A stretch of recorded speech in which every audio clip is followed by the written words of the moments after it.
Good morning. I want to update you on this homicide investigation that we've been following for the past 12 or so hours. This is in Goodlettsville, and this is where a 12-year-old girl was found dead yesterday evening. And take a look here. Metro Police, like I just mentioned, they've been on scene here for about 12 hours now. This is the Hillview Acres mobile home park that you're looking at. This is in the 1200 block of Old Dickerson Pike.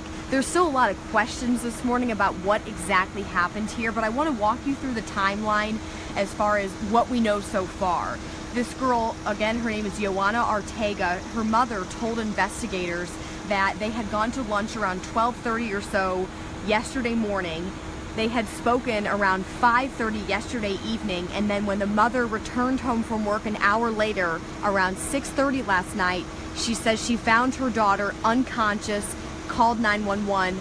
Police flooded this area, and she was declared dead on the scene. Again, we're talking about a 12-year-old girl who they are now saying was murdered here last night. As far as a suspect, police have not yet named a person of interest. We're also still waiting to learn exactly how she died.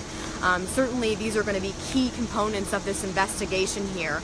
I was talking to investigators earlier this morning, and they were saying that they were planning to be here for several more hours as they're trying to piece this together themselves. When we arrived here around 4 or so this morning, this whole area was filled with police officers. They had crime scene investigators out here. Some of them have left, but I mean, you can see there are still at least 2 or 3 or so Metro police officers who are remaining here on scene.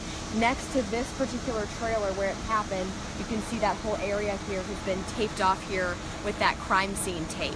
I was just talking to some neighbors who live nearby, and they were talking about how this is a very quiet neighborhood here in Goodlettsville. They're talking about how it's the kind of neighborhood where you know your neighbors. The people I spoke with did not know that 12-year-old girl. They say they didn't even know her family, but you can imagine the shock that they're all dealing with this morning, as so many of them are waking up and hearing about this homicide investigation happening just steps from their own front doors. We're going to be here on scene. We are going to be closely following this really, really tragic story out of Goodlettsville this morning. We're going to have updates for you on News 4 at noon. We're going to be asking investigators questions this morning, trying to get you answers. As soon as we hear anything, you can count on us to send you a push alert through your phone. We'll also post it on our website. That's WSMV.com.